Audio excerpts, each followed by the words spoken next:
ربنا سبحانه وتعالى في سورة فصلت الآية 30 يقول: إن الذين قالوا ربنا الله ثم استقاموا. يعني ربنا الله هذه ليست كلمة تقال، ولكنها بحث ذاتي، بحث طويل. الإيمان لا يتأتى بكلمة تقولها، ولكن ببحث ذاتي طويل تبحثه. فنهاية المطاف ونهاية هذا البحث ونهاية التأمل ونهاية التفكر ونهاية التدبر أن تقول: ربي الله. إن الذين قالوا ربنا الله ثم استقاموا تتنزل عليهم الملائكة ألا تخافوا ولا تحزنوا وأبشروا بالجنة التي كنتم توعدون.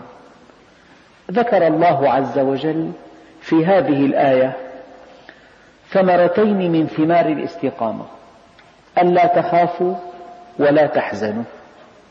وقد يخاف الناس، وقد ينخلع قلب الناس لخطر داهم، وقد يقلقون، وقد يقهرون.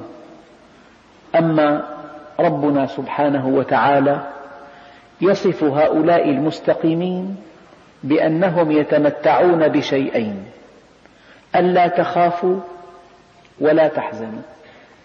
لا تخافوا مما هو آت، ولا تحزنوا على ما فات.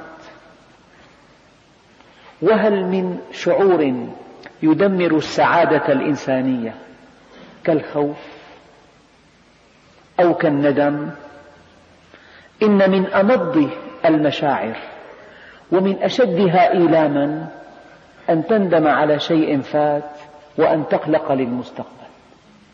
ومن دون أن تستقيم، القلق والندم صفتان ملازمتان للمنحرفين.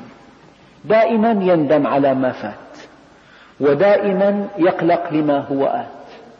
فالمستقيم كما وعد الله عز وجل: إن الذين قالوا ربنا الله ثم استقاموا تتنزل عليهم الملائكة ألا تخافوا ولا تحزنوا.